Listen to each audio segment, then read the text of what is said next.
de venir con tenis.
Capita, por el amor de Cristo, por los planos de Cristo, por las lágrimas de la Macarena.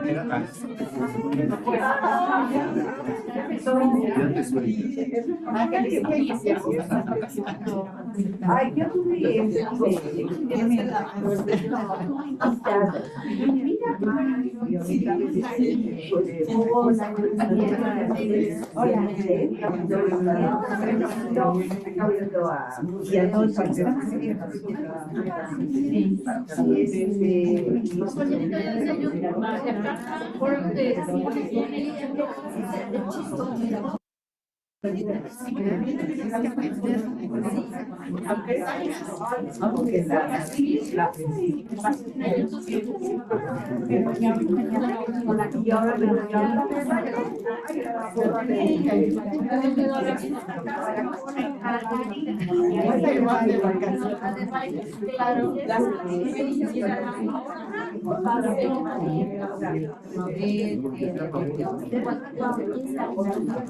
pero ya no más. Pero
ahora es de expedición.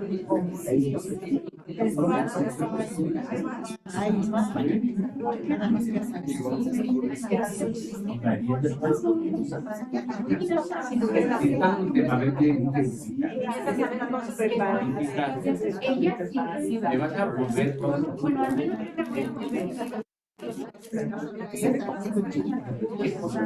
Ya pasará la vida.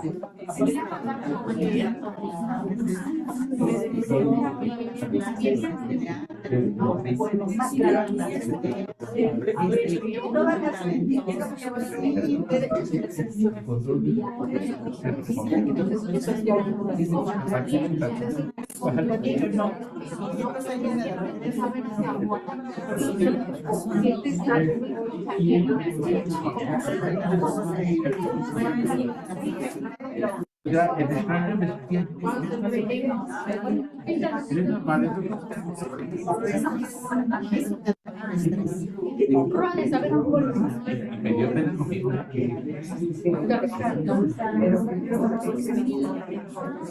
No, es que no, mientras las otras de mis una que tiene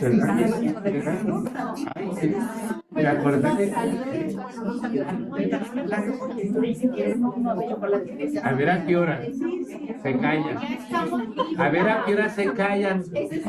Niña.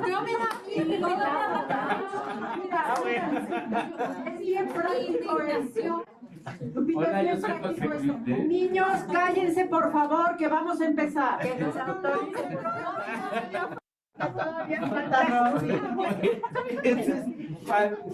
Todavía pueden platicar. Oye, Angelito, la Planedo casi me caí. ¿Te acuerdas?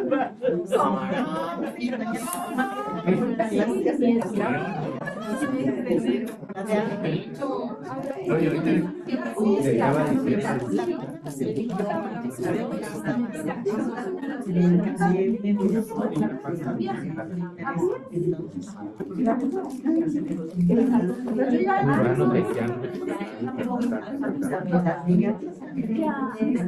Yo llegaba a la tienda invadido de todos ellos. Yo sí tengo Todo lo que no te preocupes, todavía Y ahora sí. ya es tiempo. Ya es el tiempo.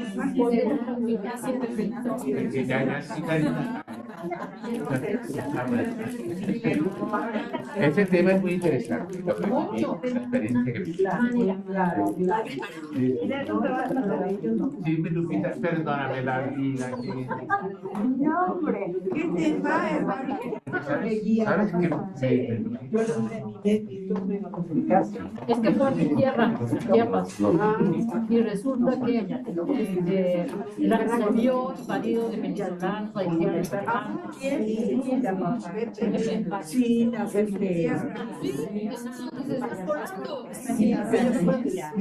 y entonces no pueden avanzar, se quedan, y lo que dice es, pasaban así, solo ¿Y por qué miedo? y dice, yo me sentía el extranjero en mi tierra.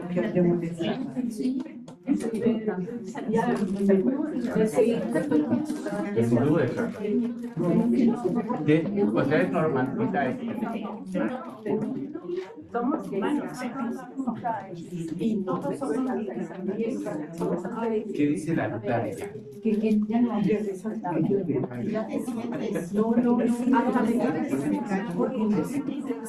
diciendo qué razón tenía. Yo ya hice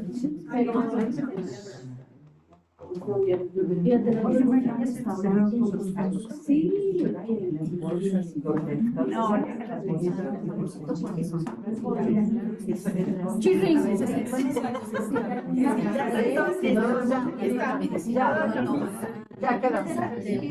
Por lo pronto lo que no vayan pensando en esto. Todos somos migrantes. Es una frase que está escrita en muchos lados, no sé quién fue, pero hay muchas barras pintadas de acción poética que hemos hecho antes. Pero es muy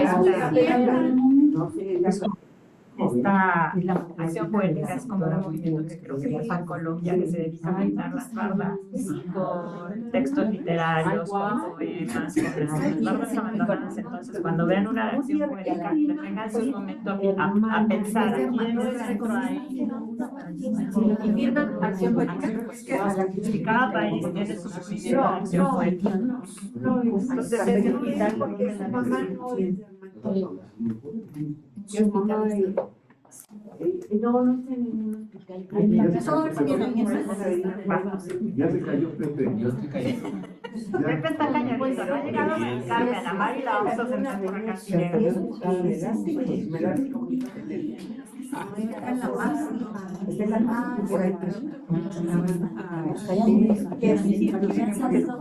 que por eso, porque te no. Ya acabaste de llevar a mi nieta. Así que lo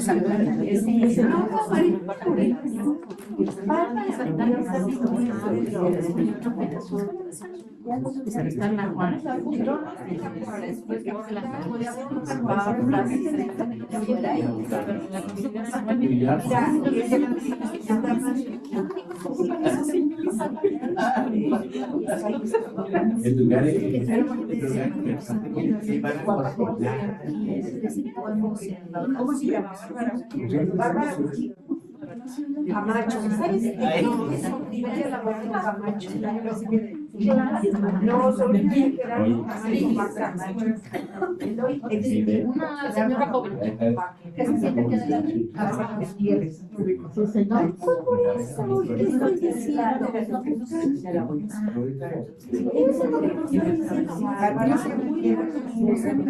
Es que estaba viendo si subía de él. no. Hola, hola, buen día. Ya había saludado a casi todos, pero bienvenidos a PUPA, bienvenidos a nuestro semestre primavera 2025, bienvenidos a nuestro año de celebración de 15 años de PUPA. Entonces, ya les había comentado temprano, pero a quienes no estaban, les comparto que la primera actividad que tendremos este año para celebrar los 15 años de PUPA será una plática con el padre Escandón el próximo jueves, que es 23 de enero, a las 11 de la mañana. Les confirmo, el salón es B200, no estoy segura cuál, ahora lo checo, no me acuerdo, y es sobre desarrollo humano. El desarrollo humano hoy, entonces, ¿El jueves? el próximo La jueves. próxima. Sí, que no hay clases. ¿A qué hora? A las 11 de la mañana. Para que lo vayan agendando y podamos aprovechar.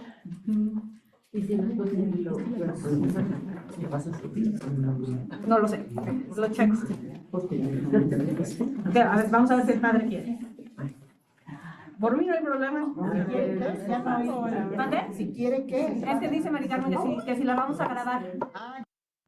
Ok, entonces,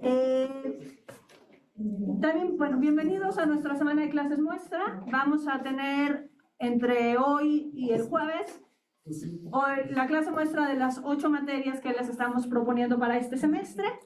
Como ya saben la mayoría de ustedes, el sentido de las clases muestra es que vengan o que se conecten, que escuchen, que participen y puedan decidir qué materia o materias les interesaría tomar a lo largo del semestre.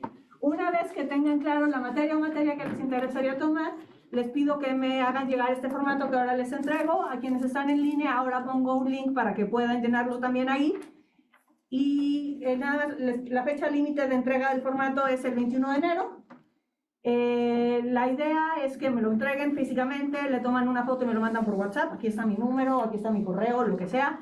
Y una vez que las materias vayan llegando a nuestro punto de equilibrio, que son 12 alumnos, les confirmamos, tanto a ustedes como a los profesores, que las materias empiezan todas, las que se abren, dentro de 15 días. El martes 28 de enero y terminan las de los martes el 29 de abril, las de los miércoles el 30 de abril, las de los jueves hasta el 8 de mayo, porque se nos atraviesa el día 1 de mayo. ¿Terminamos en abril? ¿Los del martes? Sí. ¿En abril qué? 28 de abril. Pues a finales e inicios de mayo. Exactamente. Y la siguiente semana, la del 8, 13, 14 y 15, ya empezamos con clases muestra de verano. Así. Entonces, a quienes no tienen el formato, ahora se los paso.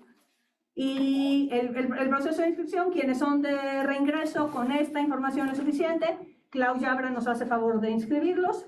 A los nuevos, a partir de esta información, Areli se comunicará con ustedes para pedir los datos que necesitamos, que es sencillo, necesitamos CURP, fecha de nacimiento y... ¿A los nuevos? A los nuevos. O sea, los nuevos te mandarían el formato. Los nuevos me entregan. ¿Qué dirían? Soy de nuevo ingreso. Allí, llamarles- el formato te pide si eres de nuevo ingreso. Y con estos datos, con teléfono y correo, ya Areli se comunica con ustedes para recopilar los datos necesarios para inscripción. Como desde hace varios años, nuestra materia cuesta 3.400 cada materia, en 4 pagos de 850. Y ya saben que si están en algunos de los casos que están aquí en nuestro formato, tienen 15 o 20% de descuento. Entonces, bueno, pues ya ahora les paso el formato y les presento, aunque la mayoría de ustedes ya la conoce, a nuestra queridísima Guadalupe Quirós, que será quien dé esta materia sobre literatura e inmigración, que además es su mera especialidad. Ahora sí, vamos a tener a Lupita en su mero mole. Hay que súper aprovechar. Mero mole. Exacto, está muy bien. Pues entonces, Lupita, muchas gracias. Muchas gracias. Bueno, bienvenidos a todos y a todas. Los que no me conocen, me llamo María Guadalupe Quirós Hernández. Nací en Puebla. Estudié como primera carrera Contaduría y Finanzas y luego estudié aquí la maestría en Literatura Aplicada, aquí en la Ibero, justo. Mi tema de la tesis fue justamente migración y específicamente las migraciones libanesas a nuestro país. Y de ahí, en la maestría, conocí a un profesor que creo que ya he hablado de él también, que trabaja en Canisius, en la Universidad de Canisius de Nueva York.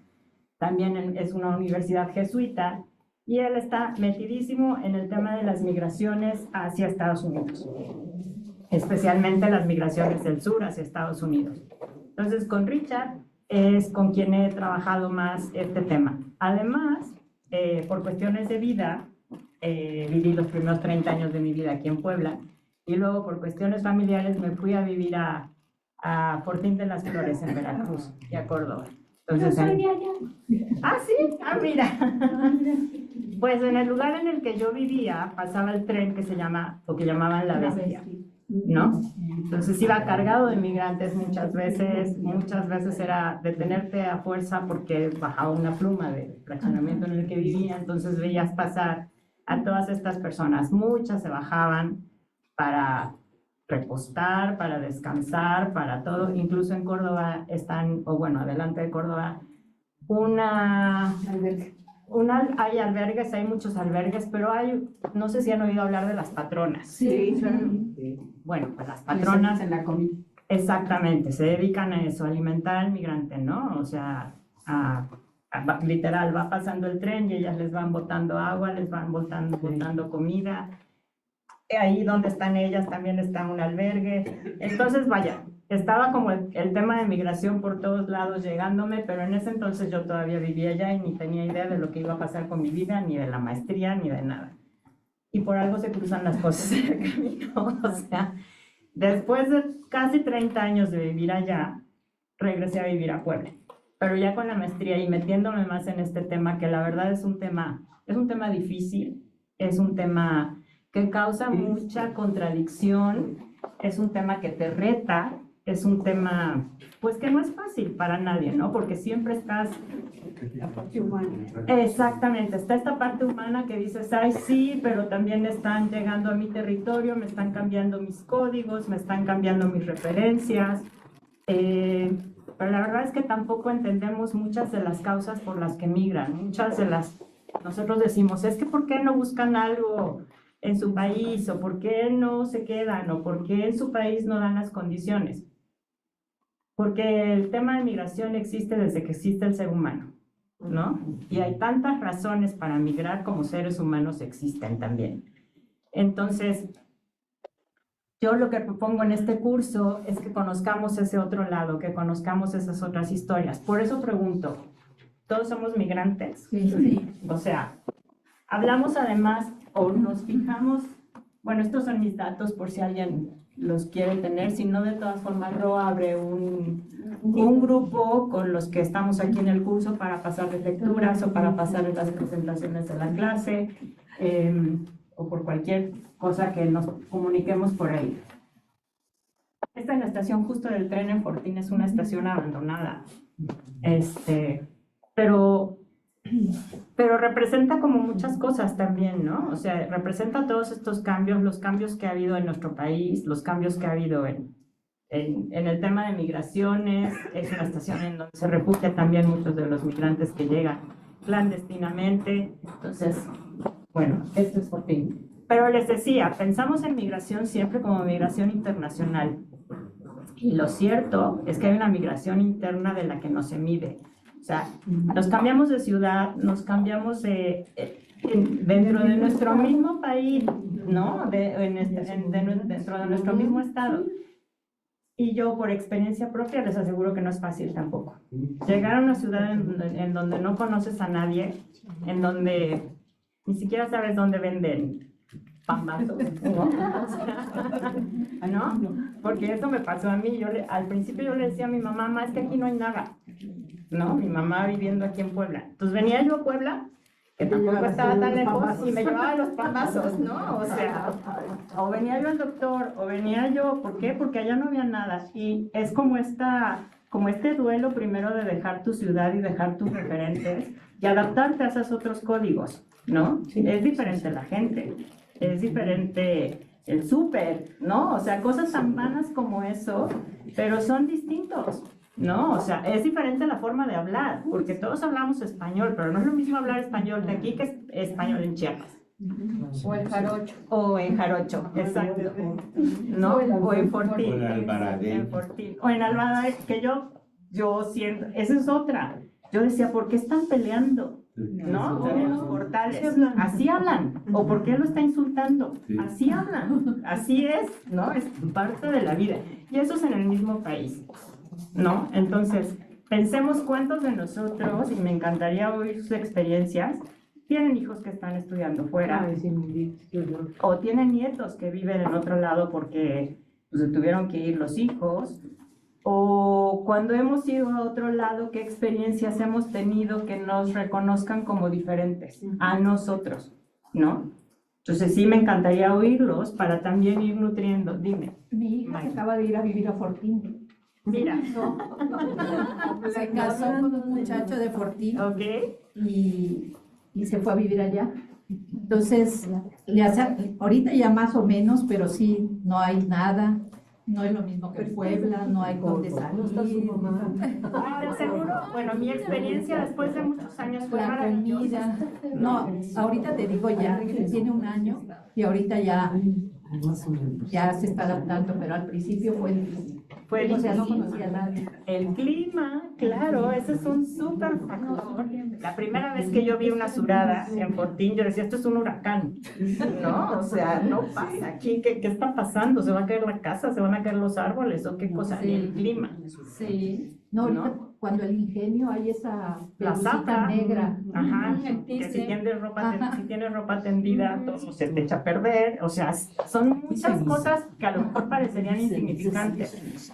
¿Cuántos de nuestros hijos migran, o más bien yo supongo que la mayoría de nuestros hijos si se van de forma legal o con papeles o por estudio o por trabajo? gustosa. Y gustosa, exacto. Al final es una experiencia difícil pero gustosa. Y queremos suponer que cuando están lejos están mejor que cuando estaban aquí. Por la situación misma del país o Así lo que es. sea, tú dices, ay, qué bueno que se fueron. Así es. Yo les aseguro también que muchas de sus experiencias no nos la dicen para no preocuparnos, ¿no?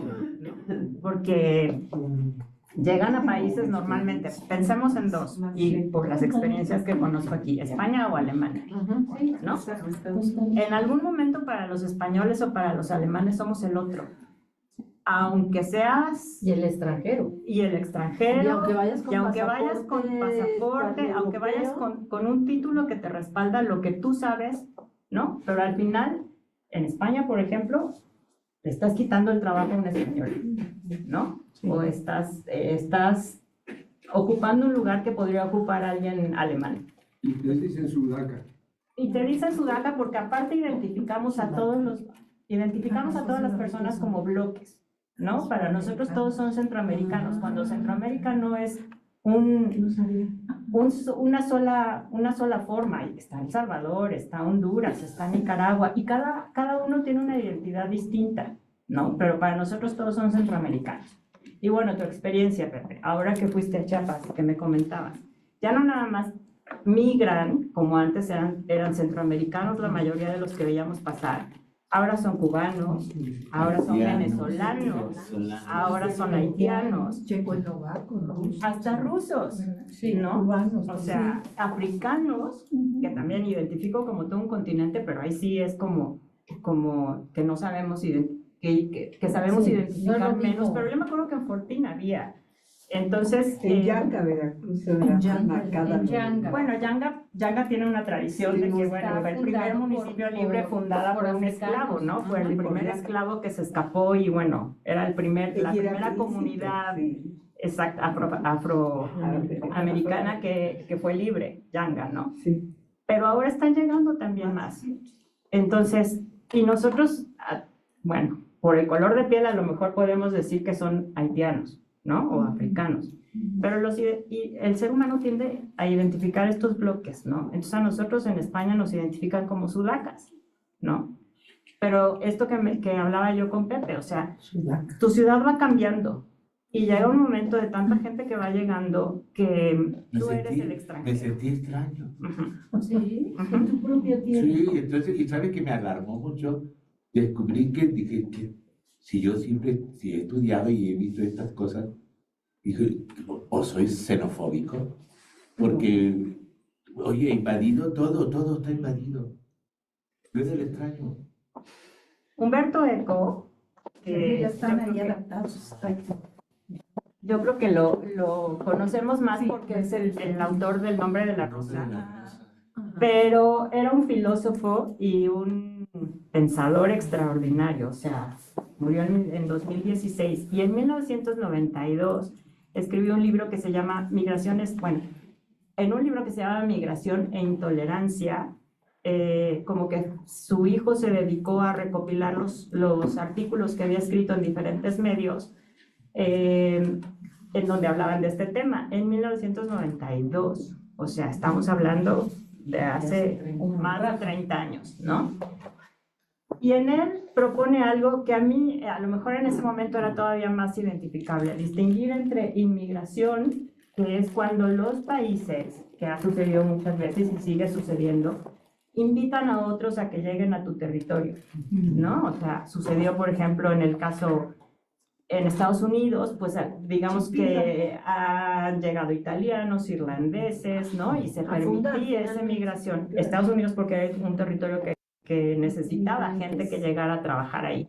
En Alemania yo recuerdo que en los años 70 se invitaba a los turcos, porque necesitaban mano de obra para reconstruir ciudades y para reconstruir industrias y para todo. Cuando ahora los turcos, podríamos decir que Alemania es un gran territorio turco, ¿no? O sea, lo vemos en la selección de Alemania de fútbol. ¿Cuántos apellidos? Yo creo que los apellidos alemanes son los menos y los más son ahora los turcos. Pero esto pasó porque Alemania los invitó a llegar. O sea, porque necesitaba esta mano de obra. Ahora, por ejemplo, aquí en México, Canadá invita a muchos trabajadores agrícolas a trabajar por temporadas en Canadá, con papeles legales y todo. ¿Qué pasa cuando es esto? Tienen controlada la migración, tienen controlado el territorio, digamos, no me gusta la palabra gueto, pero como que los tienen bien ubicados, ¿no? O sea, y lo vemos en Estados Unidos, en Nueva York, que está el barrio italiano, que está el barrio chino, ¿no? A lo mejor había este control. Muchas veces los que llegan no se unen con los locales, no hay un mestizaje, ¿no? Entonces, este fenómeno de inmigración quizá era más controlable antes. Ahora, con las políticas que hay en todo el mundo, no se puede controlar, tampoco. O sea, es más la gente que migra. Oye, Lupita, platicando con Jean-Pierre, que es cónsul de Vega aquí en Puebla, hablando del fenómeno del terrorismo. Él me dejó muy claro un concepto que nunca se me olvidó, que es los problemas derivados de migraciones no controladas, lo que me decías tú ahorita. Él me platicaba que una vez llegó a Bélgica, tiene familia allá, y dijo, yo voy a ver todos estos guetos, pues precisamente de gente, pero eran más bien sobre el árabe, que había migrado. Entonces me dijo, se ha generado un problema derivado de esto, que no hay control. Entonces llegaron porque los belgas los importaron para mano de obra barata. Y entonces resulta que, bueno, entraron a mansalva, no los controlaron. Ellos, al no sentirse, como tú acabas de decir, involucrados en el contexto en el que vivían, formaron ellos sus guetos. Entonces, ¿qué es lo que sucede? Un fenómeno muy peligroso, porque derivado de esto, se fundamentalizan, porque al no sentirse integrados, ellos mandan a los hijos a catequizar a sus países de origen, que son normalmente afganos, iraníes, etcétera, etcétera, y entonces los regresan, pero ya con una mentalidad completamente radical, y entonces están penetrando en Europa y de ahí se están derivando todos los problemas de terrorismo que se están... Lo acabamos de ver en Alemania en diciembre, Claro. ¿no? O sea, y pensemos además que también es algo que creo que no se valoró en Europa tanto en ese momento cuando los invitaban a venir, es que el Islam te dice que procrees hijos, ¿no? Y los europeos ya no quieren tener hijos. Es como parte de la yihad que le llaman, que son los pilares que están Entonces es teniendo... una conquista silenciosa, Sí, claro. ¿no? O sea, ya no se necesitan tampoco guerras como antes que invadían los bárbaros y que llegaban a arrasar con todo lo que había, ya no lo necesitan, ellos no lo necesitan. Pero también está este otro lado, ¿por qué dejas de tener hijos? ¿No? O sea, tú solito estás permitiendo que otro invada tu territorio. Entonces... Sí, Europa va a ser musulmana en 2 patadas. Europa, pero así ha sido la vida, y lo veíamos quienes han tomado conformación de países europeos, que recomiendo muchísimo esa clase, lo vimos en esa clase. El mundo siempre está cambiando, las fronteras siempre se están disolviendo, lo que pasa es que nuestra vida es muy corta en relación a cómo se mide la historia, ¿no? O sea, ¿cuántos años les gusta que vivamos? ¿90 si bien nos va? Más de 90 si bien nos va. Es nada en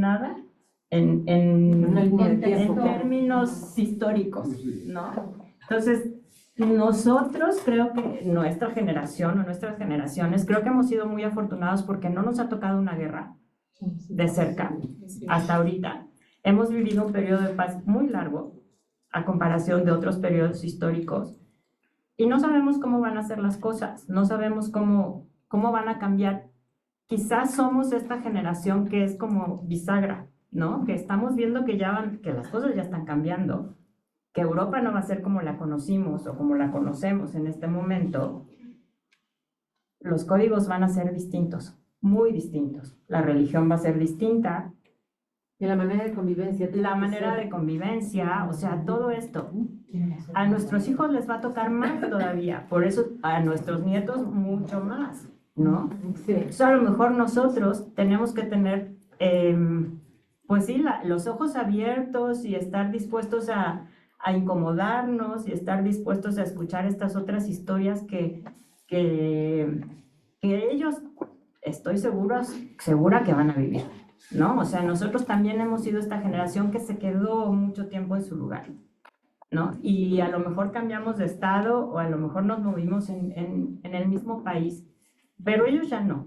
Para ellos el mundo es un pañuelo y por cuestiones de trabajo, por cuestiones de estudio, por cuestiones económicas muchas veces, les va a convenir, o políticas, o como ustedes, el título que ustedes les quieran poner, se van a tener que ir, se van a tener que mover.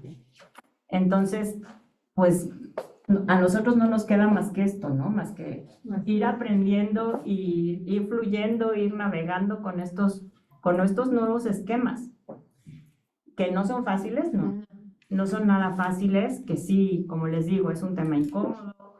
No son historias muchas veces las que vamos a ver aquí, pues exitosas, ¿no? Porque yo creo que hay muchas migraciones exitosas, pero hemos migrado también nosotros desde muchos privilegios, ¿no? O sea, gracias a Dios. La verdad es que sí, es como sentirnos afortunados que no hemos tenido que ir a caminar por el desierto, que no hemos tenido que ir a caminar, que no hemos tenido que contratar un pollero para que nos cruce, o sea, todo esto. Y esta es de la otra migración. Entonces, Humberto Eco, para regresar al tema, ya hay una inmigración que es, digamos, controlada. Pero la migración no. La migración se da por oleadas, sin que le pidan permiso a nadie, sin que nadie tenga capacidad a lo mejor de recibir a todas estas personas. La migración, como no está controlada, sí provoca un mestizaje, sí provoca que haya este cruce de culturas, y entonces ¿a qué da nacimiento? Da nacimiento a una nueva cultura, a unos nuevos códigos, a formas de ver distinto. Se evita, se rechaza, se penaliza, pero sigue existiendo, ¿no? O sea, dime, Pepe. Para no escucharnos o tan negativos, que también hay un cambio en el migrante y a mí me tocó, comparto esta anécdota, esta vivencia de un inmigrante belga que estuvo en México 2 años. Yo estaba en un restaurante en Europa, en Venecia, y estaba con un grupo de amigos y y yo con un gran escándalo, nosotros, ¿no? Y el señor volteaba y volteaba, y yo le dije a mis compañeros, creo que estamos mortificando a la persona que está al lado, por favor, mesúrense. ¿Quién sabe por qué diría eso? Entonces, el señor entendió perfectamente lo que yo dije. Y se dirige y le digo, gracias, no te preocupes. Y ya le dije, ¿me permiten que yo les invite una botella de vino? Le digo, ¿una? Pues puede ser aquí, Entonces ya se acercó y nos comentó que él había tenido una gran experiencia en el DF, en México, y que le encantaba ir a jugar billar a Tepito, que es un barrio bravo, ¿no? Que también y dice que cuando él regresa a Bélgica, se percata que su sociedad era muy triste. Amé a México, México tan alegre, de colores, lleno de luz, de colores. ¿Te imaginas? O sea, a mí me agradó mucho su vivencia, su comentario, ¿no? Dijo, viendo la parte positiva, ¿no? Dice, amé a México. Los colores, los olores, la alegría de la gente. Es que yo creo que siempre hay dos lados de la historia, siempre hay dos partes, como migrante o como el que recibe, ¿no? O sea, porque te aseguro que su experiencia hubiera sido distinta si lo hubieran asaltado en Tepito, ¿no? Pero fíjate, abundando en la historia que comenta Pepe, hoy me contaba mi hijo de un migrante japonés que vino y se fue a vivir a Nesa. Tampoco es. Barrio Bravo también. No, Que nosotros, sí. Bueno, o sea, a mí me dices, Tenemos muchos prejuicios sobre eso, pero parar un poco los pelos. Y entonces, resulta que después de vivir aquí 6 años, le avisan que su mamá está enferma y él dice, me tengo que regresar porque amo a México, pero pues amo más a mi mamá, entonces me voy a regresar. Se regresa a Japón y en Japón pone una taquería, pero una taquería estilo Nesa. Sí, claro. Y entonces le va muy bien al hombre, dice, me tengo que quedar, pero el día que mi mamá falte, voy de regreso a México. Esa es un país con mucho bonita, encanto. ¿no? Sí, Es muy bonito. Sí, sí. Y No sé justo si han por lo visto- mismo que dice Pepe. del Exacto. belga. Ujú. Hay una película que se llama Guten Tag, Ramón. Ay, Maravillosísima, ¿no? Buenísimo. Guten Sí. Tag, Ramón. Sí, es buenísimo. Muy buena. Muy de Alemania. Yo la he visto en Es un país con mucho encanto. Y Estoy aquí en Prime. O la vi. La comparto.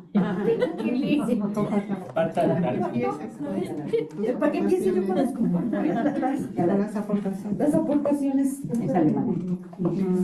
Esta película nos da este lado de la migración que los alemanes acaban amando al indocumentado, ¿no? Exactamente, esa película te muestra lo que puede hacer la actitud de Exactamente. la persona, ¿no? Exactamente. Él no iba en las mejores condiciones Era un y le dio la vuelta a la indocumentado total. tortilla, ¿no? Exactamente. Y acaban amando. Pero somos lo que nos contamos, ¿no? O sea, esta clase también, a lo mejor, lo que me encantaría es escuchar estas otras narrativas, y somos lo que oímos, y somos lo que leemos, y somos lo que vemos, ¿no? Entonces, como les digo, siempre hay dos lados. Las narrativas pueden servir para conquistar, para tener el poder, para como nos está pasando, pero esta narrativa la construimos nosotros también. Entonces, ¿qué tal que construimos una narrativa nueva sobre la migración? No la vamos a poder evitar. ¿Por qué? Porque no vamos a poder evitar que estas personas migren por guerras, o porque secuestraron a la mamá, o porque secuestraron al hijo, porque están amenazados. O sea, que es cuando los migrantes, porque cuando tienen que migrar en estas condiciones, es porque ya no tienen nada que perder, ¿no? O sea, ya me vale si me muero en el desierto, me vale si las miles de historias que hemos oído que violan a las niñas, cuando México es el territorio más peligroso para cruzar en cualquier lado del mundo, ¿no? O sea, no nada más a nivel América Latina, es el territorio más peligroso para cruzar. O sea, los migrantes cuando están en el desierto es porque ya pasaron muchas otras cosas que ni nos imaginamos, ¿no? ¿Cómo esperar año y medio que les den la esperanza de...? Sí, si bien te va, pero... Hoy en la mañana lo oí, están aterrorizados todos los migrantes. Viniendo para acá, lo oí, esperando la toma de posesión. Estamos en un momento, además, que es coyuntural, ¿no? O sea, lo que haga este señor la próxima semana nos va a afectar a nosotros como vecinos primero, pero también va a afectar al mundo. Entonces, seguro que lo primero que va a hacer para cumplir con su audiencia, con sus fanáticos, es regresar a las personas, ¿no? A lo mejor después se da cuenta que no está bien, que necesitan esa mano de obra, ¿no? Ahora con los incendios en California, ¿quién va a reconstruir California? Lo que le puede costar Y lo que le puede costar. transportar a tanta gente de allá. Exactamente. Y para nosotros, ¿qué vamos a hacer con todas esas personas? ¿Estamos preparados para recibirlas? Van a tener que cerrar Guatemala. ¿Qué va a pasar? No quiere colapsar. ¿Qué va a pasar con la frontera norte del país, con las ciudades que están en el norte? ¿No? O sea, ¿cómo vamos a recibir a todos esos migrantes? Porque no nada más nos van a mandar a los mexicanos, va a mandar a cualquiera. Es más, a los mexicanos no serán los últimos. A él le vale. Entonces, si nos vemos dentro de 15 días, ya sabremos qué órdenes ejecutivas dio, ¿no? Se va a dar otra ola de mestizaje. En Tapachula ya se está dando. Claro, en Tijuana, con los haitianos, también ya están súper Ya integrados. muchas han pepenado cubanos o ellos cubanos. Para que también. Sí, claro. Por eso el mestizaje también, o sea, por eso es esta, como todo, como ser humano, como técnica a lo mejor de sobrevivencia. Me caso con alguien de ese país al que me quiero quedar, quiero tener algo de arraigo en ese país, ¿no? Quiero arraigarme justo, quiero tener un futuro, porque si te casas con alguien a lo mejor estás vislumbrando este futuro, ¿no? Quieres tener hijos que ya no sean de donde tú eres, quieres tener hijos de este nuevo país, ¿no? Es a lo mejor una técnica de sobrevivencia humana, no lo sé. Pero sí, por supuesto que el mestizaje es eso. ¿Y a qué da lugar? A que nazca una nueva cultura. Nosotros somos hijos del mestizaje, ¿no? Si nosotros, si como vimos con Ro también, si nadie se hubiera mezclado, pues quién sabe, nosotros no estaríamos aquí. Y enriquece. Seguro, por supuesto que sí. Pero este enriquecimiento lo ves después de mucho tiempo. Quizá de momento sea impactante y sea choqueante para ti, como persona, que alguien llegue a tu casa, ¿no? O sea, después ya establecerán códigos de convivencia y demás, pero al principio sí no es fácil. No es nada fácil. Entonces los migrantes, la migración no la podemos evitar. Es una constante y no se puede evitar. Lupita, Dime, Jorge. quiero comentarles algo que me pasó cuando era yo adolescente. Yo soy de Sonora y de un pueblo que queda muy cerca del Golfo de California. Entonces íbamos a pescar muy seguido. Y un indígena, así le dicen acá, allá le llaman indio, punto. Me dijo que iba con nosotros, que ellos conocen dónde hay peces, ¿no? Y te van diciendo, toman el timón y van volteando a ver las montañas. Y dicen, necesitamos que este pico quede atrás de tal, o sea, triangular. Aquí es donde hay pescado, ¿no? Porque hay corales. entonces siempre tienes que llevar a uno de ellos, que ellos sí saben dónde son los buenos lugares. Y me dijo, sacamos un pescado X que picó, y al sacarlo, estaba cortado por la mitad. Y le dije, ¿y esto? Ah, pues un baguillori. Baguillori. Yo soy Yori. Ellos se autodenominan llorenes. de aquí. Y Yori, extranjero. Es un baguillori. Y yo soy Yori y tú llamas al tiburón baguillori. Sí, me dijo, porque ustedes vinieron y robaron las tierras. Y los tiburones nos roban los pescados. Es justo eso, Qué bonito. justo eso. Porque hasta en el mar se da justo con los animales. Claro, claro. Sí, sí, sí. Hasta allá llegó. Todas las decisiones que se tomen en este planeta no nada más van a afectar a los humanos también. Hay una especie invasora leía yo, no sé cómo se llama, de un pez que está acabando con las especies locales, Ah, sí. ¿no? Sería la cadena alimenticia. Pues es que todo cambia. Si tú invades un territorio en tierra, alguna afectación va a tener en el mar también. Sí, claro. Es justo lo que pasa con los humanos, ¿no? Entonces, todo tiene que ver, todo tiene que ver. Ahora, si nos vamos a las cifras, somos más o menos 8.000 millones de personas en el mundo. Según la Organización Internacional para las Migraciones, hay 281 millones de migrantes en el mundo, que equivale más o menos al 3.5% de la población. La mitad de los migrantes casi la mitad de los migrantes son hombres y casi la mitad mujeres. Antes era mucho más el porcentaje de hombres que migraban que de mujeres. Ahora es casi parejo, o sea, 48, 52 o por ahí, pero digamos que es la mitad y mitad. Lupita, una pregunta. ¿Estamos hablando aquí de migrantes legales o ilegales o en general? Es tan difícil ya esta distinción que estamos hablando y vamos a hablar de migrantes en general. Migrantes en general, aunque sean, digamos que permitidos, y justo hoy vamos a leer de esto. Y la definición es, te moviste de donde naciste. Exacto, saliste de tu lugar original y te fuiste a otro lado, ¿no? Ajá. Ya no se puede distinguir tan fácilmente entre migrantes e inmigrantes. Entonces, digamos que vamos a hablar de toda persona que se va de su lugar de nacimiento, ¿no?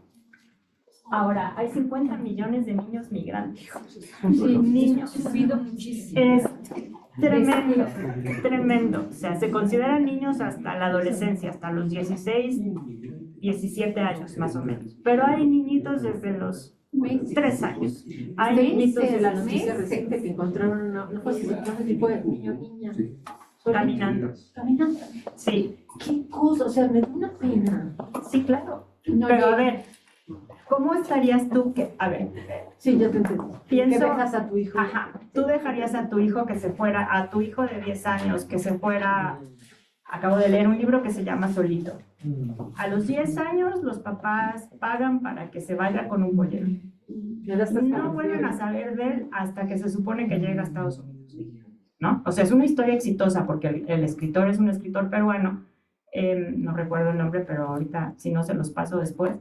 Es una historia de éxito porque al final él había nacido en Estados Unidos, la mamá no se adapta, el papá sí, pero la mamá quiere regresar, cuando espera que el hijo nazca y regresan a Perú. Y entonces él se sentía distinto porque era gringo, ¿no? O sea, es que gringo. Pero, ¿qué pasó, Pepe? No, con respecto a lo que estás diciendo, les recomiendo que la película que me pudo encantar se llama El tren de los niños. Ay, está hermosa, hermosa. hermosa. Angustiante. No, Maribela, te va a gustar. Una película maravillosa. Quiero llorar, te la paso. Está lindísima. Ah, qué padre es lo que se Y te voy a decir una cosa, mi familia por los dos lados, yo vengo de migrar, mi abuelo migró solitito a los 13 años a México.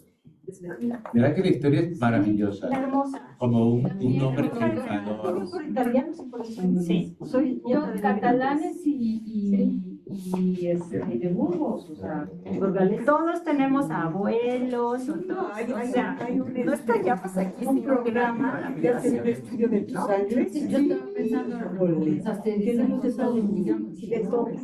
Ya para que ya me Ah, acordé. sí. No me moví por mi Ah, pero madre, sí ves. pero mi papá entonces Es como muy nunca había pensado en lo que yo sentía. Claro, porque me la pasé. Pero me insisté ubicarme en ese aspecto. Y la verdad yo estaba enojadísima, muy enojada, porque yo cada 8 días me quedaba dormida en casa de mis abuelos. Y eso ya no sucedía. Me cambiaron mi forma de vida. Y yo estaba muy, pero muy enojada. Claro, todos hemos migrado en algún momento, sí. Ahora, ¿por qué la literatura? Bueno, los que me conocen ya saben que para mí la literatura es fundamental para entender el mundo, ¿no? O sea, hablar de números, de cifras, se nos pierde y no sabemos todas estas historias. Los números son fríos, son ciertos, pero son fríos. Y en el caso de las migraciones son ciertas, digamos, las estadísticas relativamente, porque tampoco pueden medir a todos, o sea, tampoco pueden decir, sí, fueron exactamente 50 millones de niños. ¿Cuántas historias se pierden o cuántos niños se pierden o cuántos migrantes no llegan? No pueden medir a todos, ¿no?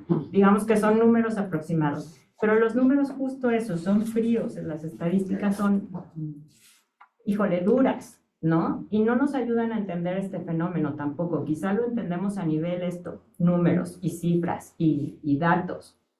Pero las historias que muestran esos datos, pues solo las vamos a ver a través de historias, ¿no? De testimonios, de novelas, de cuento.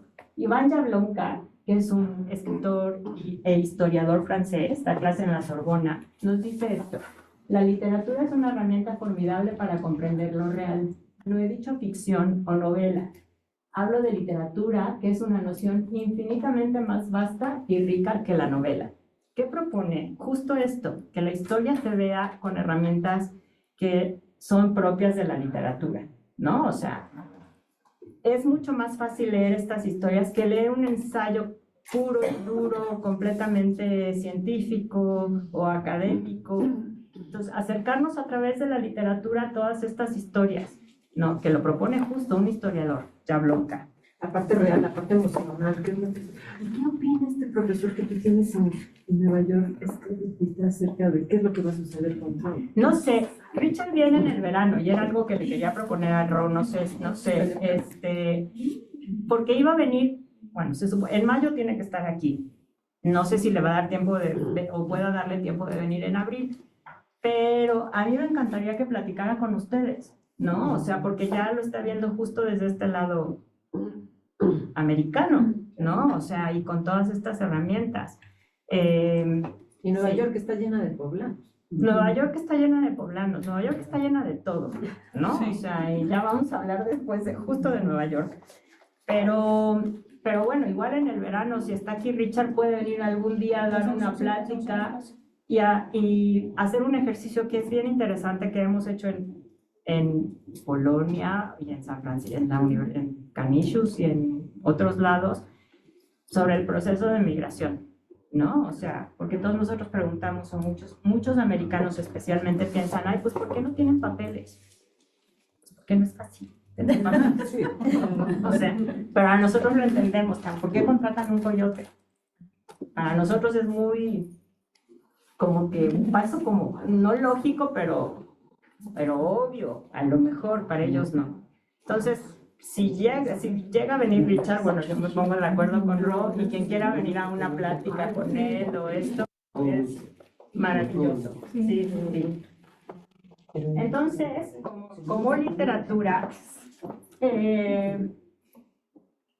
les propongo que leamos estos 2 libros en el semestre. Uno se llama Los niños perdidos, de Valeria Luiselli, y otro La fila india, de Antonio Ortuño. Los niños perdidos tiene como subtítulo un ensayo en 40 preguntas. Está escrito en 2016 digamos que en tiempos de Obama. Obama fue uno de los presidentes que más deportaciones hizo, o sea, más que Trump en su primer periodo.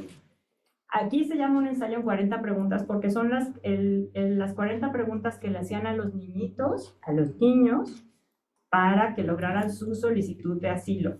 Está escrito en 2016, antes de pandemia, las reglas han cambiado, ¿no? Pero es bien interesante conocer estas historias. Valeria Luiselli es una escritora mexicana joven, digamos de las mejores escritoras, considerada de las mejores escritoras que hay actualmente, lo cuenta a través de su experiencia, justo trabajando con niños en la Corte de Nueva York, y es muy interesante. Entonces, con ella nos vamos a nuestra frontera norte. Con Antonio Ortuño, con La Fila India, se desarrolla, es una novela, esta es novela, que sucede en la frontera sur del país y que está escrito en 2013, pero que es perfectamente aplicable a lo que estamos viviendo y lo que hemos vivido ahorita. La frontera sur es tan porosa, tan poco resguardada. Bueno, digamos que en el sexenio pasado fuimos, aunque no oficialmente, fuimos un tercer país seguro, que era donde Trump no necesitó construir un muro físico, ¿no? La Guardia Nacional y el Ejército se dedicaron a hacer ese muro. Pero aún con todo, siguió habiendo migración a través de la frontera sur y mucha corrupción. Entonces, la fila india de la burocracia, la fila india de los migrantes, sí, pero de la burocracia, pero del que tiene más poder, del que tiene más dinero. Leerán comunicados que se siguen publicando en la actualidad. O sea, hace 2 años que hubo en un centro de migrantes que se quemó este centro de migrantes y dejaron que se quemaran los migrantes con ellos dentro. El comunicado puede ser perfectamente, o sea, ya es un machote, digamos, que nada más le cambian el nombre al lugar y le cambian el número de víctimas y se sigue presentando. Entonces es muy interesante la novela de Antonio Ortuño. Y así nos vamos a nuestras fronteras, que es lo que más nos toca. Aunque vamos a tocar literatura de otros países, porque sí vamos a ver la migración europea, sí vamos a ver migración en Medio Oriente, que es bien interesante también, bien interesante. O sea, cómo se mueve ese lado del mundo que pocas veces tocamos. Por supuesto que lo que nos toca de cerca es lo que más vamos a ver. Lupita, ¿no hay algo? Bueno, yo creo que sí debe haber. Sobre la migración misma que se dio en nuestro país, ¿no? Cómo venían los mexicas, los los mayas, los Y cómo iban conquistando. Y te digo, no estaríamos aquí si no hubiera habido eso tampoco, ¿verdad? ¿no? O sea, y América Latina finalmente fue en su momento, América, ya no nada más América Latina, pero bueno, hablemos de México. México fue un gran receptor de otras culturas, ¿no? Hablé de la libanesa, pero también llegaron los españoles, pero también llegaron los judíos, y todo eso nos ha ido conformando como país. Los chinos. ¿No? Los chinos. Ahorita los chinos, Los pues, chinos. todo el Los mundo chinos está. pero los chinos están llegando. En Italia tenemos aquí el oficio de Achipilo, claro. Y es toda una cultura. Toda una cultura, ¿no? Y algunos son endémicos, como los chipileños, que normalmente se casaban entre ellos, ¿no? Hace muchos años, no sé ahora cómo Los sea. chiquilocos les dicen. Pero sí vamos a tocar, vamos a leer a escritoras españolas o escritores españoles, o sea, vamos a tocar cómo ven la migración, cómo se ve la migración en el mundo, ¿no? Cómo a través de la literatura ven esta migración. ¿Qué vamos a leer? Bueno, aquí es un ensayo y una novela, ¿no? Igual, vamos a leer artículos, vamos a leer novelas, vamos a leer historias. Yo les pediría que estén mucho más atentos a todas estas noticias de migración, lo que encuentren, lo pueden traer y comentar, ¿no? En otros países, porque así nos enriquecemos todos también, ¿no? Y les digo, creo que es un tema fundamental ahorita, ¿no? Con las decisiones que vayan a tomar nuestro vecino. Híjole. Hoy, ¿qué vamos a leer? Bueno, a mí me gusta, aparte, que leamos algo en clase, ¿no? Ya saben, quienes me conocen, me gusta para tener algo que comentar y demás y todo.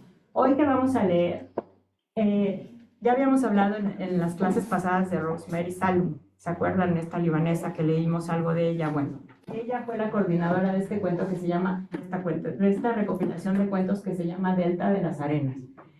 Ella, Rosemary Salum, es una mujer libanesa que se tuvo que ir del país porque secuestraron al sobrino y de la noche a la mañana, y estaba amenazada toda la familia, de la noche a la mañana se fue a México. Se fue a Estados Unidos. Y en Estados Unidos se ha hecho muchas cosas. Fundó una editorial que se llama Literal y se dedicó también a ver, o sea, para ella esta mezcla de culturas, en su casa hablaban árabe, pero a ella no le enseñaron a hablar en árabe, era mujer, o sea, todas estas costumbres que tenían, ¿no? Esta cultura, ella se sentía mexicana, pero no entendía muchas cosas de México, o sea, tenía toda esta confusión de culturas que como hijo de inmigrante o de migrante debe ser difícil, ¿no? Debe ser así como, pues, ¿de dónde soy? Si en mi casa es una cosa y afuera es otra y lo que me enseñan es otra, ¿no? Todas, vuelvo a lo mismo, los códigos, tus códigos son diferentes. Entonces, en esta recopilación de cuentos son 34 escritores latinoamericanos, unos judíos y otros árabes, pero que toda su familia llegó a vivir a América Latina. Entonces, esta fusión de culturas, de comida, que no podríamos entender ahora mucha de nuestra comida si no hubieran llegado, por ejemplo, pues es un libro muy interesante. Y darse cuenta además que como judíos y como árabes tienen más en común de lo que ellos quisieran reconocer, ¿no? Somos humanos, todos tenemos más en común con cualquiera de lo que nos gustaría reconocer. Lupita, es Rosemary, ¿qué? Salum. ¿Con ese o Z? Con ese. Con ese. Salud. Ajá.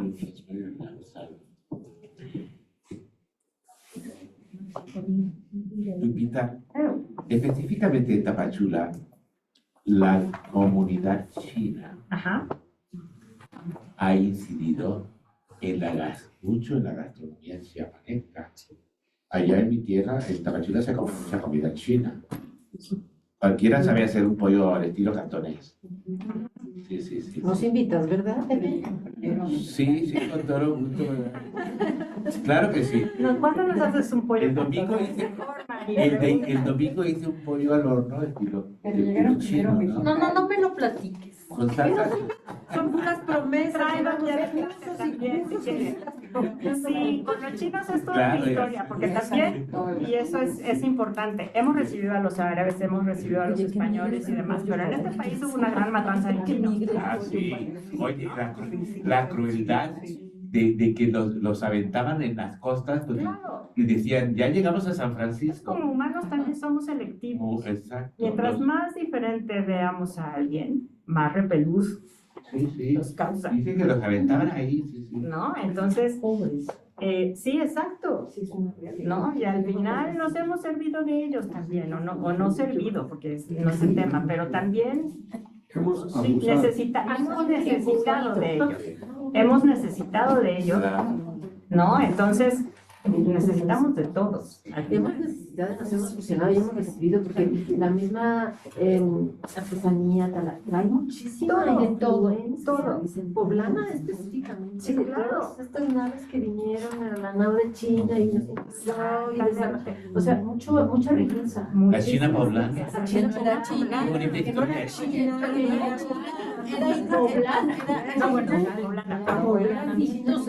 de este cuento, de este libro de cuentos, de esta recopilación, vamos a leer un cuento que se llama Transglobal Transtemporal, que es de Gisela Jefes, que es una escritora argentina. Gracias, Mario. Es una escritora argentina que por cuestiones de trabajo tuvo que migrar a Estados Unidos. Entonces, pero este cuento me gusta mucho porque representa cualquier lado del mundo. Hace rato hablaban de Nueva York.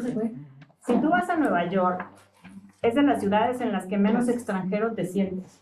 O sea, te mezclas perfecto, vas cruzando una calle y nadie te ve cuando llegas. Eres uno más. Sí, sí. Porque es igual que, obviamente, muchos le dicen Puebla York, porque todas los pueblecitos y muchos taxistas son poblanos, ¿no? Los que venden flores, los que Son venden los que venden flores, los que venden fruta, los que venden todo. Son poblanitos, entonces Puebla York. Pero no te sientes distinto, no es como que lo mismo que ir a Estocolmo, ¿no? Que en Estocolmo, que no digas nada, te ves diferente. En Nueva York es como, eres uno más, uno más. En Houston también. En Houston también, pero Houston sí tiene como este prejuicio del tejano, del sur, ¿no? Porque te ves igual, pero al momento que hablas con o hablabas, ahora ya se está promoviendo mucho el que tus hijos o tus nietos aprendan español.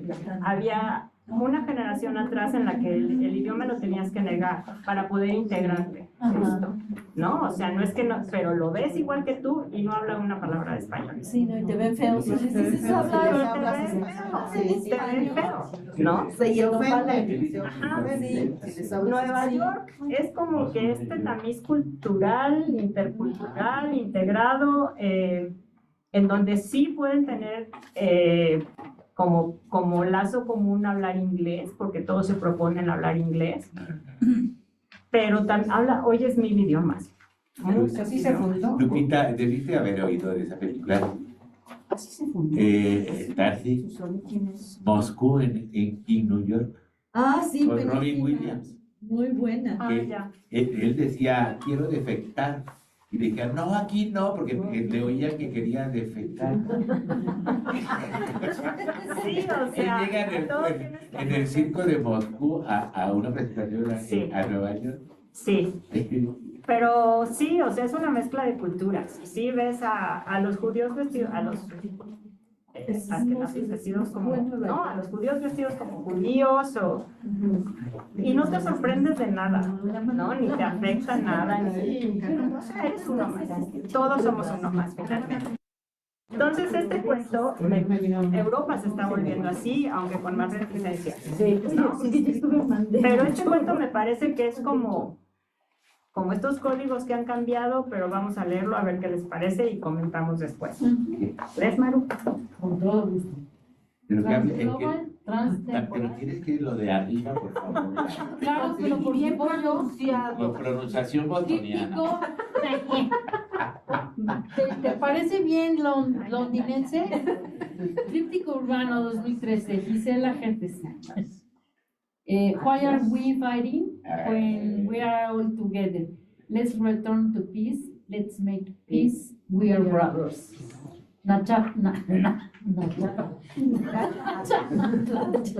Playas. Damasco, tiempo y definidos. No sé demasiado. Mi bisabuela llegó a los 14 años a Buenos Aires. Cuando vio a mi bisabuelo salió corriendo. Después la convencieron. Se casaron. Tuvieron 11 hijos y se mudaron a una casa frente a la sinagoga. Hablaban árabe, también francés. Se burlaban de los de Alepo, a quienes juzgaban de nuevos ricos. Decían que las mujeres se teñían todas de rubio, a pesar de su aspecto oriental, y se llenaban de joyas y oro. No tenían clase, decían. Cuando el último de sus hijos se casó con una mujer judía, mi bisabuela, orgullosa de haber cumplido rigurosamente el mandato de casar a toda su prole con otros u otras correligionarios, fue a la sinagoga frente a su casa y encendió una vela de 1 metro de alto. Cuando mi bisabuelo murió, mi bisabuela fue al almacén más cercano y compró una pata de jamón. Era la primera vez que comía cerdo. Mi bisabuela se sentía liberada. Buenos Aires, primera parte. Mi abuela, por lo tanto, se liberó apenas un poco más. Se había casado no solo con un hombre judío, sino con un judío sefardí. Eran primos. Sus familias se conocían de Siria. Todo quedaba en familia. A diferencia de mi bisabuela, mi abuela no tuvo 11 hijos, sino 3. Tampoco mantuvo una cocina kasher, por el contrario, en su casa se comía jamón y frutos de mar y se mezclaba la carne con la leche. Sin embargo, se mantenía la tradición de comer en familia para las festividades más importantes, como Rosh Hashanah y Pesaj. También ayunaban en Yom Kippur.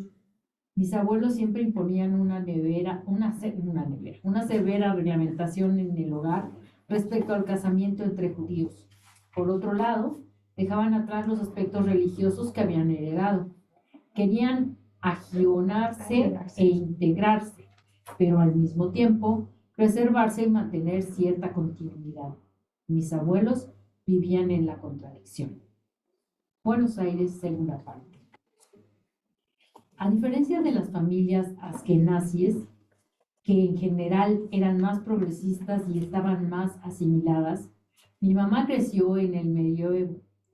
Mis abuelos, por ser sefardíes, mantenían costumbres arcaicas, primitivas, anticuadas. Mi mamá, que quería ir a la universidad y ser periodista, debió conformarse con estudiar en el profesorado de inglés y enseñar en la escuela secundaria.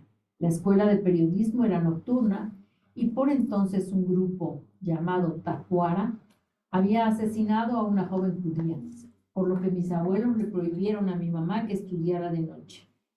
Luego, con los pretendientes, fue aún más anacrónico. Debían comunicarse con mi abuelo y mi mamá junto a un primo u otro familiar cercano. Conocía al afortunado candidato y se convencía de que era la persona ideal. Cuando se casó, colgó sus cadenas en el interior del armario, abrió un abanico y se dedicó a fumar, beber y jugar. Buenos Aires, tercera parte. Yo nací y crecí con mi mamá tratando de huir de la Edad Media. Con mis padres, de hecho, la contradicción se ahondó aún más. En casa se comía desde jamón a langostinos y todo se mezclaba sin pudor. Jamás me hablaron de comida kosher, de Shabbat o de Hanukkah, o de que se comía levadura en Pesach, festividad en la que nos juntábamos a comer todo tipo de delicias, desde empanadas de humita a chorizos de chimichurri, en la que poníamos chorizos con chimichurri, y en la que poníamos un simbólico plato de matzah ¿qué representaba esto? Algo sobre Egipto. Ah, sí, ya que ya no somos esclavos, explicaban sin mucha convicción. Sin embargo, mi mamá siempre se sintió profundamente judía, con un judaísmo bastante inesperado para alguien que veía con sospecha toda práctica religiosa. El problema de este país es que todavía no se legalizó el aborto, repetía hasta el cansancio. Después se embarcaba en una larga arenga contra quienes se oponían al control de la natalidad. Su judaísmo era tradicional, una identidad cultural que no se alienaba fácilmente, pero que carecía de todo tipo de ritual o estructura. Era como una casa cuyas vigas y cimientos estaban completamente desgastados. Se mantenía la fachada, pero nada quedaba en su interior, salvo una pequeña vela ardiendo que poco a poco se extinguía. Mi papá, por su parte, también venía de una familia tradicional, pero a diferencia de mi mamá, su identidad judía era algo que había heredado y a lo cual se sentía atraído por un mecanismo invisible que muy bien podríamos denominar ósmosis. Ser judío, para él, significaba ir a la sinagoga si los amigos iban, comer bareneques si mi abuela los preparaba, dar tzedaka, caridad, si mi mamá lo obligaba. Era blanco, pero podía ser negro o viceversa. Por estas razones, para mí, la idea de judaísmo era un poco como un enigma. En casa abundaban libros sobre el nazismo, el Vaticano, la Segunda Guerra Mundial, dictadores, Gulag, etc. Mi mamá siempre fue una lectora ávida, no así mi papá. De los libros de la biblioteca de mi mamá me nació como cierta aversión por Alemania. Primo Levi, Elie Wiesel, Abraham Heschel, Golda Meir, pero también toda la colección de Isaac Bashevis Singer y todos los clásicos de la literatura universal. Cuando comencé la escuela primaria me enviaron a una escuela bilingüe, inglés-español, ya que mi mamá intuía, con bastante acierto, que el futuro estaba en hablar inglés. Esto venía a su vez de su anglofilia y su desprecio inconsciente por el retraso latinoamericano. Al fin de cuentas, y a su pesar, no era sino otra Argentina más, despreciando su propia cultura y mirando hacia afuera. ¿Sea esto el mundo anglófono? Anglófono o francófono. Mi experiencia con lo judío fue bastante esporádica, aunque cada tanto recibía un cachetazo en la cara cuando salía con mis amigas y alguien ligeramente soltaba, así, sin que creyera que yo me lo tomaría en serio, algún comentario como, qué judío de mierda. Otras veces, en cambio, escuchabas, oh, judíos piojosos o judío sucio. Si la referencia se dirigía a una persona judía que tenía dinero, sin duda ese judío era un banquero, usurero y explotador. Un judío que le chupaba la sangre a los explotados y los oprimía hasta aniquilarlos. Entonces aparecía el judío chupasangre. Por el contrario, si el judío era un intelectual contestatario, cuestionador del sistema, dominante y rebelde, inmediatamente se lo etiquetaba de comunista, confiscador de tierras, anarco, maximalista y estatista. Entonces aparecía el judío marxista. Una vez, hablando con unas compañeras de la escuela secundaria, les describí el casamiento de un primo lejano. Asombradas me dijeron, ¿que ustedes también se casan de blanco? Sí, y también nos comemos a los niños. Yo crecí con padres que querían que sus hijos se casaran con otros judíos, pero que nunca hicieron demasiado para prevenir lo contrario. Nuestro judaísmo, en tanto identidad cultural, estaba bien, pero lo cultural es una categoría histórica y por lo tanto modificable. Entonces, ¿por qué esperar lo contrario? ¿De dónde voy a sacar un novio judío si jamás fui a una escuela judía? Le dije una vez a mi mamá, mientras me recriminaba mi elección por un gentil. Me mandaron a una sinagoga reformista que todos los sábados por la tarde tenía actividades para los jóvenes judíos. Allí, supe después, la mayoría de los jóvenes no eran técnicamente judíos. Me hice amiga de Astrid, cuya madre alemana era idéntica a la actriz de Metrópolis. Iba a su casa todos los fines de semana, ya que me gustaba ver a su hermano Klaus. Cuando él y yo empezamos a vernos con más frecuencia, quise traerlo a casa a cenar. Mis padres me interrogaron y al descubrir que la madre de Klaus no era judía, me prohibieron que lo trajera a casa. Pero lo conocí en la sinagoga, protesté, esta vez con la seguridad de que tenía yo toda la razón del mundo y que esa imposición era arbitraria e injusta. Podrías haberte buscado un novio judío, retrucaban mis padres. Para eso te mandamos a la sinagoga. Luego comprobé que no era el hecho de no ser judío lo que mis padres rechazaban, sino el novio en sí, que no les había gustado. Cuando mi hermano se casó con una mujer no judía, le dieron la bendición. Cuando sus 3 hijos recibieron nombres de santos, le enviaron estampitas. Fue entonces que decidí volver a la Edad Media. Mi mamá puso el grito en el cielo. ¿Te vas a poner una peluca? ¿Te vas a encerrar en la cocina y vas a tener más de 10 hijos? Voy a parir, no 10, sino 6 millones, grité y me fui.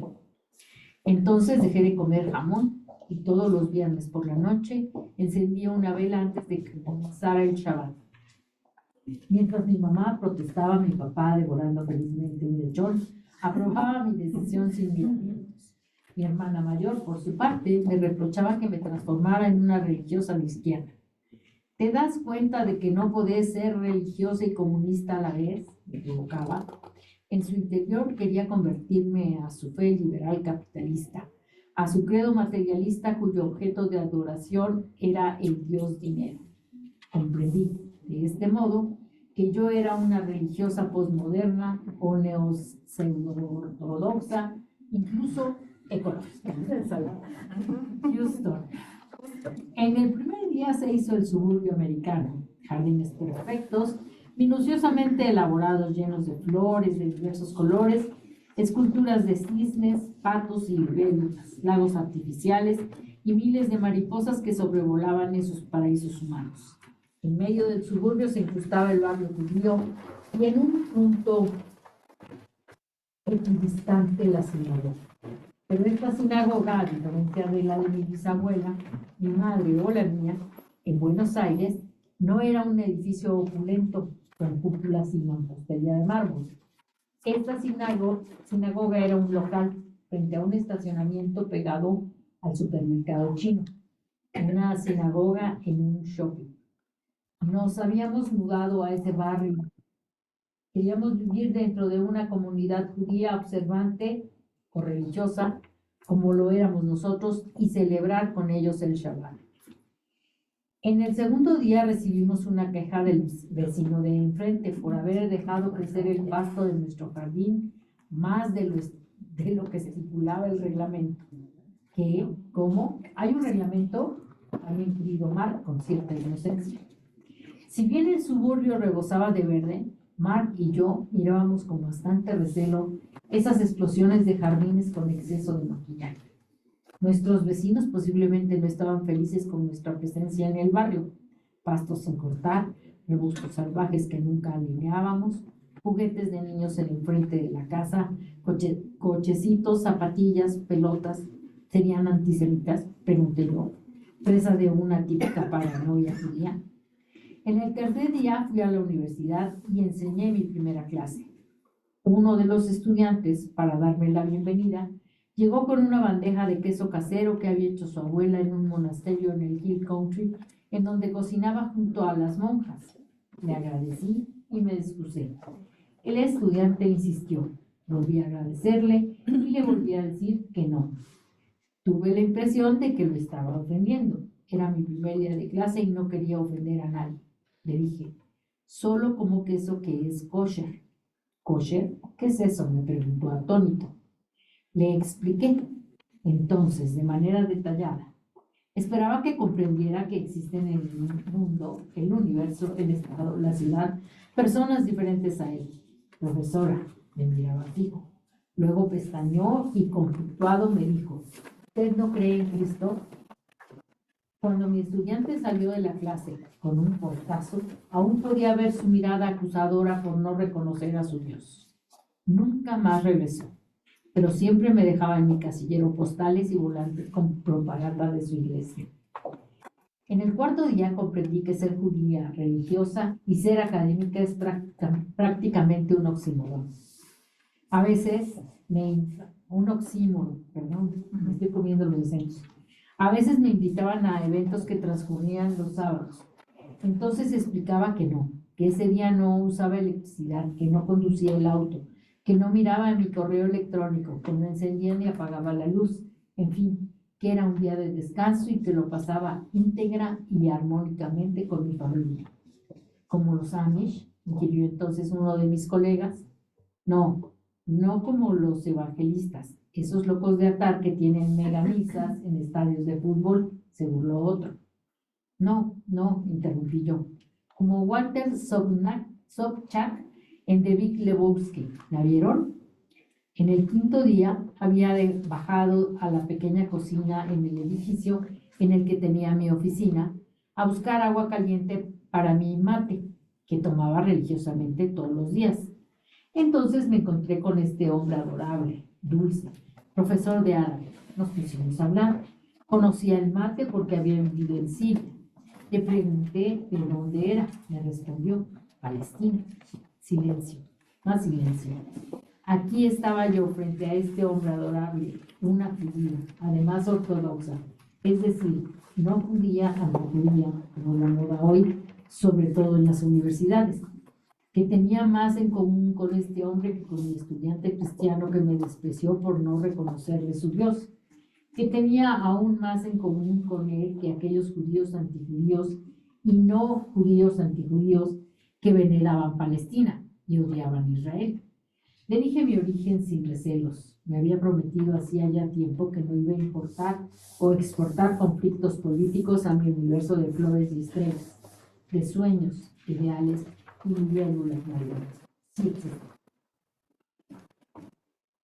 Hablamos entonces de palabras en árabe que decían mis abuelos y bisabuelos, de comidas y condimentos específicos, de diversas formas para preparar el kebe y de si narguil o narguila, taule o taula. Sin embargo, durante la conversación algo me perturbaba. Quería decirle, aunque fuera bien bajito, que no, que los judíos no nos comemos a los niños. En el sexto día había que prepararse para el Shabbat, terminar de organizar las clases, enseñar, dejar a los niños en la guardería, contestar 50 correos electrónicos, recoger a los niños de la guardería, tomar café con el decano. ¡Ay! Y terminar ese artículo, revisar el cuento, enviar la reseña, solicitar la beca, pedir las cartas de recomendación, escanear los libros de la biblioteca y corregir los comentarios de los estudiantes. ¡Ay! Y terminar de cocinar la chalá, poner el agua caliente, bañar a los niños, pagar la hipoteca de la casa, invitar a los Friedman a almorzar, comprar vino y cerveza, poner la comida en el horno, la ropa sucia en el lavarropas y la vajilla en el lavavajillas. Y todo antes de que empiece el Shabbat. ¡Ay! En el séptimo día descanso, si pudiera, pero no puedo. Conectaría mi iPod a la computadora y escucharía toda la colección de Bell y Sebastián. Bailaría con los niños en el medio de la sala y cantaríamos todos juntos canciones profanas. En el séptimo día descanso. Duermo en la mañana un poco más, mientras Mark se queda con los niños. Luego tomo mate mientras Mark toma café y los niños juegan con sus libros, sus ositos de peluche y sus rompecabezas de madera. Me acuesto en la alfombra y los niños saltan en mi panza. Si no, dan vueltas alrededor de la casa, riéndose con esa risa llena de alegría y complicidad. Sigo en la alfombra, escucho a los niños reír. Mark lee un libro. De pronto, silencio. Ya no descanso. El silencio me inquieta. Me levanto rápido. Los niños están destrozando mis collares, mis pulseras, mis zapatos. Grito. ¿Pero por qué grito? Ya no grito. No hay nada que hacer. Ellos ríen, siguen riendo. Mark, sentado, sigue leyendo. Nos cambiamos. Vamos a la sinagoga, la que está enfrente al estacionamiento y junto al supermercado chino. Preparo el bolso con pañales y snacks para los niños, galletitas, manzanas, agua. Me siento tentada a traer Bean and Chai, pero dejo el libro sobre el estante de la biblioteca y me digo, no es muy kosher. Entonces no llevo nada. En esta sinagoga la política respecto a los niños es muy estricta. Las madres debemos cuidar a los niños en una sala separada donde se reza y se lee la Torá. Voy a la sala con las mamás y me siento en una silla a cuidar a mis niños. Hablo con la señora X y con la mamá L. Intercambiamos puntos de vista respecto a marcas de salchichas. También hablamos de pedicuras, de escuelas para niños y liquidaciones de ropa. Hermosas tus botas, me dice la señora L. Tú no hablas el español normal, ¿no? Me pregunta el señor K. Sí, es normal, contesto. Es un dialecto, no el español puro, sugiere el papá D, acostumbrado al español de su ama de casa mexicana. Claro, sí, es un dialecto, declino. Nuestro almuerzo con los Friedman es divertido. La señora Friedman es la Martha Stewart de la sinagoga. Es tan higiénica y obsesiva que da risa. Traen una botella de vino, saben que a mí me gusta, además de leer oscuros libros de Heidegger, tomar vino y cerveza. No saben, pero sospechan que soy marxista. A la tarde llevamos a los niños al parque. Juegan en la hamaca y se suben y bajan del tobogán. Escalan y se trepan de todos los caños posibles. Sentada en un banco los miro. Ahora están en el sube y baja con Mark. Una señora hispana se me acerca y me habla en español. Me había escuchado hablar con mi niño. Es de Guatemala. Me cuenta de ella, me contó de mí. Hacia el final de nuestra conversación me ofrece su servicio doméstico. Le agradezco. Ah, me dice, mi hermana trabajó para una familia así, como usted, que va a esas iglesias judías. Usted sabe, los hombres se ponen sombreros y las mujeres se cubren la cabeza con un pañuelo, como en el medievo, dije riendo. Luego me río con la mujer de la iglesia judía. Me doy cuenta entonces que mi vida es una acumulación y acumulación de capa, como sedimentos, como líneas y fisuras en las calles de una ciudad medieval. Me despido de la señora y me voy a jugar con mis niños. Es Shabbat aún. Hay más personas en el parque. Corro con los niños y bailamos juntos ante un concierto de música local. Cuando el sol comienza a caer, nos despedimos. Es el final del séptimo día. ¿Qué les pareció? Trasládenlo a cualquier cultura. Muy real, muy Trasladen real. judíos a mexicanos, trasladen cualquier cultura a cualquier Muy cultura, bien. ¿no? Trasladen es que tu español hablas en dialecto, no es el español puro, y somos latinos, ¿no? O sea, trasladen toda esta mezcla, así como dicen aquí, somos un oxímoron finalmente, que es una figura retórica en donde dos palabras que se contradicen en fuego frío, por ejemplo, ¿no? O sea, somos una contradicción, porque hasta dentro de nuestra misma cultura hay cosas que aceptamos y que no aceptamos, hay cosas que abrazamos de otras culturas y otras que rechazamos, ¿no? Entonces, ¿qué es lo? Me gustó justo por esto, porque lo puedes trasladar a cualquier lugar, ¿no? A cualquier cultura, a cualquier tradición, a cualquier, los papás judíos, pero comían carne, pero no eran kosher, ella decide hacerse ortodoxa, ¿no? O sea, regresar a las tradiciones, entonces todo es en la sinagoga junto a un restaurante de comida china, ¿sí? Entonces no se va a contaminar la sinagoga, si son tan ortodoxos, ¿no? O sea, pero así es en todos lados, somos humanos, entonces, ¿a qué tenemos que estar dispuestos? Justo a aceptar estas contradicciones, justo a fluir con lo que viene, justo a dejar ir muchas cosas también. Hablar con el palestino. Hablar con el palestino, cuando tenía más cosas con el palestino en común que con la señora de Guatemala. Oye, Y tu territorio enemigo. se podría hablar de una identidad no definida, ¿no?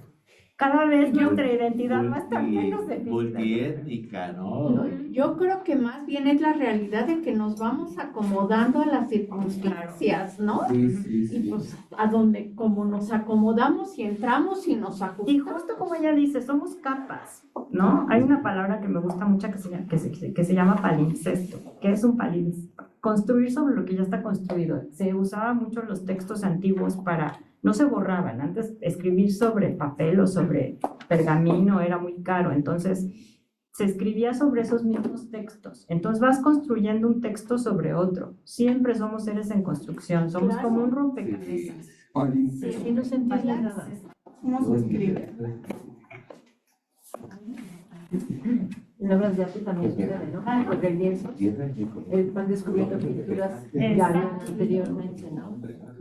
Palimpsesto. Esto superó en las pirámides también, ¿no? A ver, escribe algo encima de algo. ¿Perdón? A ver, escribe algo encima de algo. Si yo borro este pizarrón y no lo borro bien, ahí queda algo. Claro, ¿Ya? Entonces voy a escribir aquí algo. ¿Cómo que algo.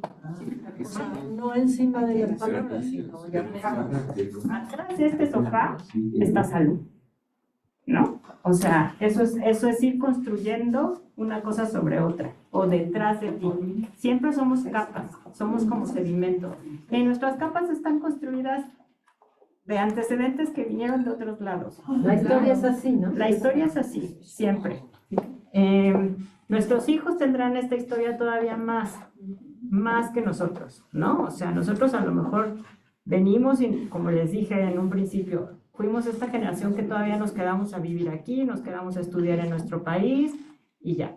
Pero los jóvenes ahora no son así, la vida no es así, la vida misma por trabajo, por estudio, por lo que sea, se los está llevando a otros lados. Entonces justo ellos tendrán todavía más capas. incluso por seguridad, ¿no? Por Muchas seguridad, familias se cambian claro. de lugar aunque no quieras. Como le pasó a esta escritora, justo por seguridad. Te digo, a la muerte del sobrino, el marido le dice, prepárate, ve por los niños a la escuela porque a la 1 de la tarde tenemos un vuelo a Houston. Y la otra no sabe ni qué está pasando, ¿no? Y estaban amenazada toda la familia con sufrir este mismo secuestro, como por el 2000, cuando estaba en Mucha Orejas, ¿se acuerdan por esa época? Ajá. Mexicana ella. Ella es mexicana, sí. Y ya nunca regresa, se quedan a vivir allá, ¿no? Entonces sí, y cada vez está pasando más así, ¿no? Entonces, les digo, razones hay tantas como ¿Este humanos. cuento es de Natasha, de esta niña? Este cuento De es de Rosemary. Gisela Jefes. El libro está coordinado, Delta de las Arenas está coordinado por Rosemary Salum. Ella también tiene un cuento y un texto escrito ahí. Pero este, Transglobal Transtemporal, es de Gisela Jefes, que es argentina. Ese libro El libro tiene 34, exacto, 34 cuentos, textos, ensayos, te digo, de Pues es una la mitad árabe recopilación. y la mitad palestina. Es una recopilación, exacto, sí. Entonces, justo estamos a tiempo para terminar. pues de esto se va a tratar la clase. Ojalá nos acompañen, ojalá se abra la materia. Y bueno, les digo, esta semana que viene es determinante en lo que podemos hablar o no de migraciones, ¿no? Para nuestro país, y porque estoy segura que todos vamos a estar afectados, todos, ¿no? O sea, vamos a ver a más Es un personas. tema muy importante. Es un tema muy importante. Y muy actual. Y para el señor Naranja es como fundamental, ¿no? O sea, sí, es fundamental, o sea, es parte de su campaña política, es parte de lo que tiene que cumplir sí o sí, aunque después vaya modificando, pero como primer impacto va a ser, se cumple porque se cumple, es un decreto y se cumple porque se cumple. Entonces estemos preparados porque las personas no se van a quedar ahí en el norte tampoco, entonces seguramente en México van a buscar qué hacer, van a buscar cómo sobrevivir mientras deciden que si regresan o no regresan, mientras encuentran otras formas de entrar, Y a que Puebla siempre llegaron encuentran. muchos. A Puebla llega, Puebla es territorio, mira, Puebla es territorio de tránsito, Sí. ¿no? Es territorio expulsor también, que así es como se definen los países, como país expulsor, país receptor o país de tránsito. Puebla es todo, ¿no? Específicamente es el centro. Entonces, aquí llegan muchos, de aquí se van muchos, poblanos y no poblanos, y muchos últimamente han decidido quedarse porque cada vez es más difícil. Es más difícil y es más caro cruzar y es más peligroso porque también tenemos que decirlo, el narcotráfico ha acaparado todas estas redes o sea, De trata, exacto. Ya como su primer ingreso quizás siga siendo las drogas, pero va a ser la trata de personas. Entran a cualquier cosa que sea ilegal. Sí. Y la trata de personas es muy lucrativo, no nada más para el narcotráfico, para todo el país.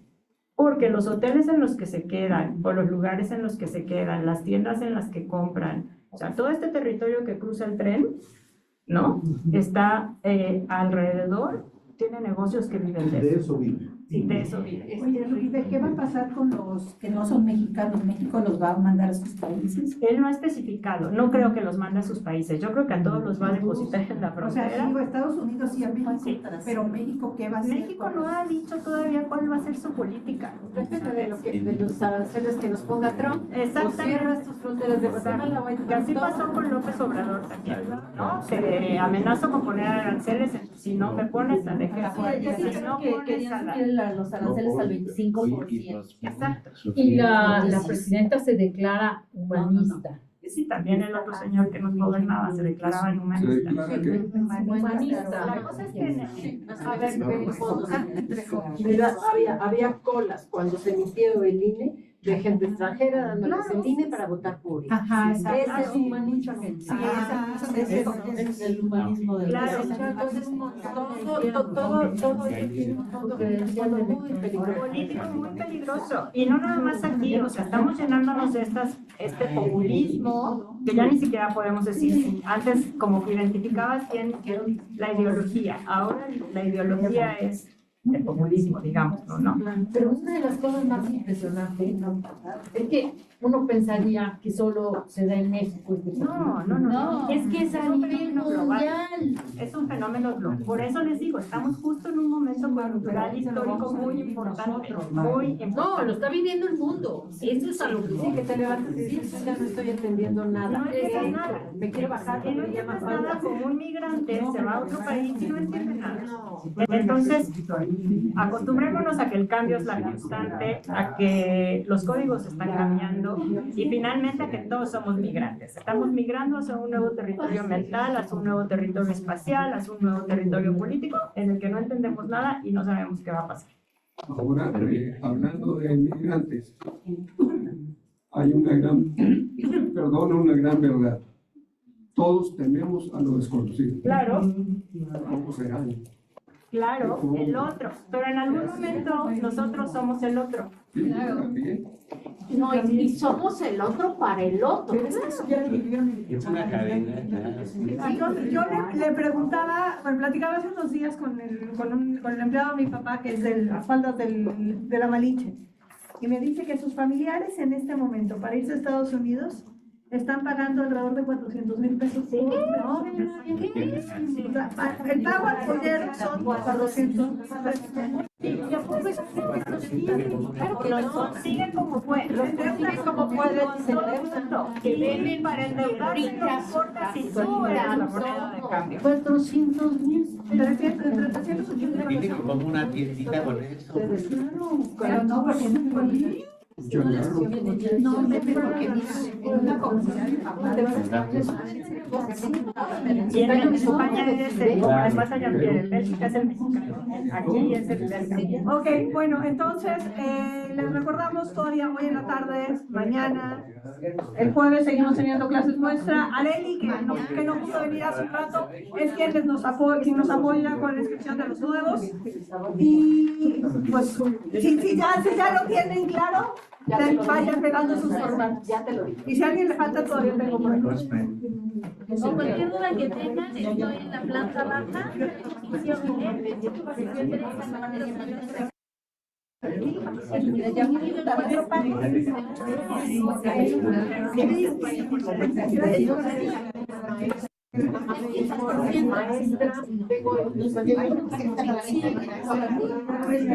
Ya se puse ahí, ya.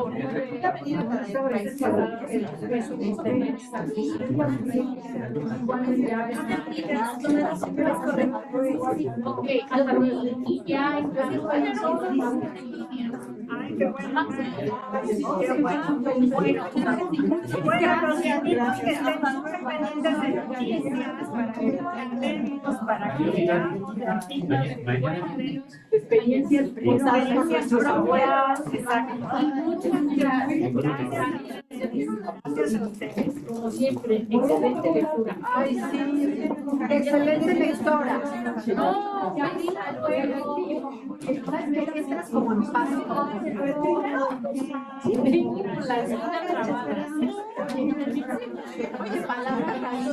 Todavía es que me quieren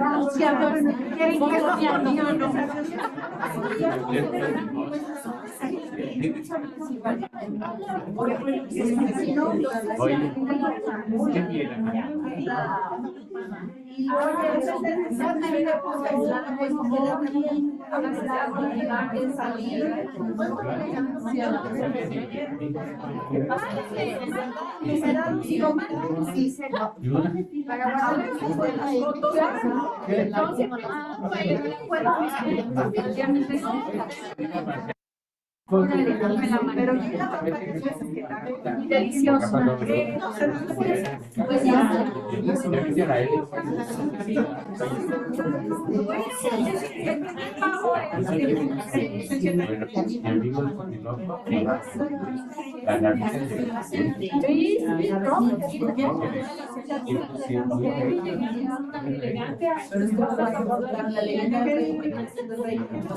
Estos así con esto y demás le digo por cuánto por último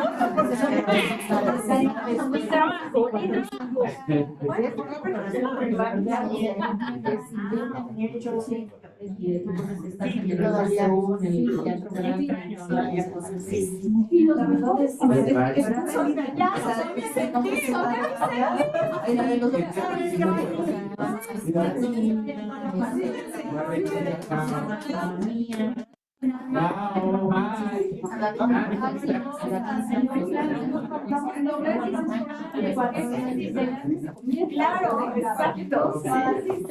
Gracias.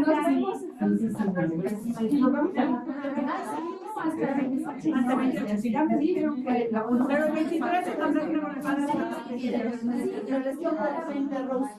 Sí, pero jueves a las 8.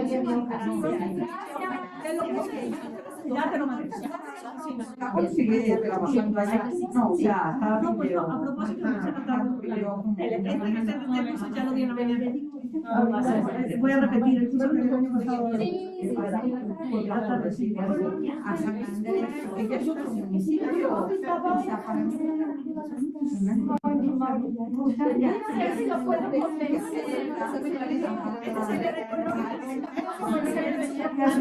hacia el fondo de la discusión.